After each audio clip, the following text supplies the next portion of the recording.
നിങ്ങളുടെ past present ഫ്യൂച്ചറിനെ കുറിച്ച് യൂണിവേഴ്സിനോട് ചോദിക്കാം. ഞാനിവിടെ 7 കാർഡാണ് എടുത്തിരിക്കുന്നത്. ഫസ്റ്റ് കാർഡായിട്ട് വന്നത് 9 ഓഫ് വാൻഡ്സ്. 9 ഓഫ് വാൻഡ്സ് നിങ്ങൾ മുൻകാലങ്ങളിൽ ഒരുപാട് പ്രതിസന്ധി ഘട്ടത്തിലൂടെ കടന്നുപോയി എന്നതിനെയാണ് സൂചിപ്പിക്കുന്നത്. നിങ്ങൾ ശാരീരികവും മാനസികവുമായി ധാരാളം ബുദ്ധിമുട്ടുകളിലൂടെ കടന്നുപോയി എന്ന് ഈ കാർഡിന്റെ എനർജി സൂചിപ്പിക്കുന്നുണ്ട്.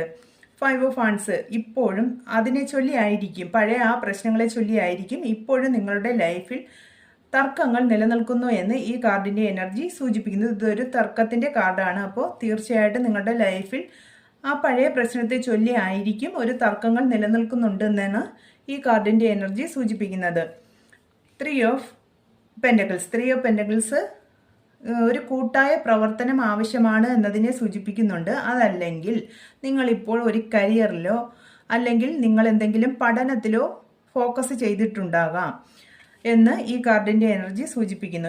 Queen of wands. Queen of wands എന്ന് പറയുന്നത് നിങ്ങളിലേക്ക് കൂടുതൽ ഉത്തരവാദിത്തങ്ങൾ വരുന്നു എന്നതിനെ സൂചിപ്പിക്കുന്നു. അപ്പോൾ ഒരുപക്ഷെ കരിയറിൽ അങ്ങനെ നിങ്ങൾ ഫോക്കസ് ചെയ്തിട്ടുണ്ടായിരിക്കാം, അതുകൊണ്ട് നിങ്ങളിലേക്ക് കൂടുതൽ ഉത്തരവാദിത്തങ്ങൾ വരുന്നു എന്നായിരിക്കാം. എന്തായാലും നിങ്ങളിലേക്ക് കൂടുതൽ ചുമതലകൾ വരുന്നു എന്നതിനെ സൂചിപ്പിക്കുന്നു.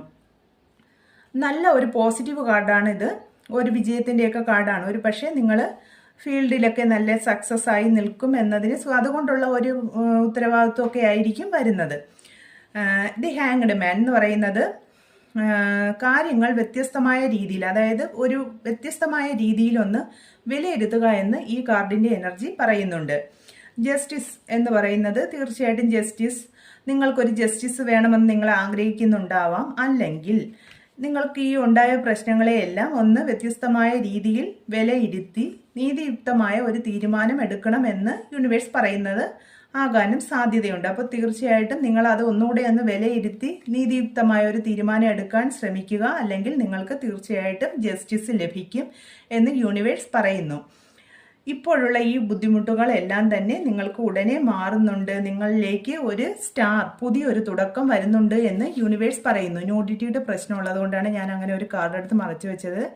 അപ്പോൾ തീർച്ചയായിട്ടും നിങ്ങളുടെ ലൈഫിൽ പുത്തൻ ഒരു ഉണർവ് ഉണ്ടാകുന്നുണ്ട് എന്ന് യൂണിവേഴ്സ് പറയുന്നുണ്ട്. വളരെ സന്തോഷത്തോടും സമാധാനത്തോടും കൂടി ഇരിക്കുക. നിങ്ങളുടെ ലൈഫിലേക്ക് തീർച്ചയായിട്ടും നല്ല ദിവസങ്ങൾ വരുന്നുണ്ട്. സ്റ്റാർ എന്ന് പറഞ്ഞാൽ ഉയർത്തെഴുന്നേൽപ്പ് എന്നൊരു മീനിങ്സ് തന്നെയാണുള്ളത്. നമ്മളെ കുറച്ച് ദൈവം ഒന്ന് പരീക്ഷിക്കും എന്നതിന് ശേഷം ചിലപ്പോൾ നമുക്ക് നല്ല ഒരു ദിവസങ്ങളായിരിക്കും വരുന്നത്. ആ ഒരു നല്ല ദിവസം വരുന്നു എന്ന് തന്നെയാണ് തീർച്ചയായിട്ടും സ്റ്റാർ എന്ന് പറയുന്ന കാർഡ് സൂചിപ്പിക്കുന്നത്. അപ്പോൾ സന്തോഷത്തോടും സമാധാനത്തോടും കൂടി ഇരിക്കുക. എല്ലാവർക്കും റെസനേറ്റ് ആകണമെന്നില്ല, റെസനേറ്റ് ആകുന്നവർ എടുക്കുക. നല്ലൊരു ദിവസം ആശംസിക്കുന്നു. Okay, thank you.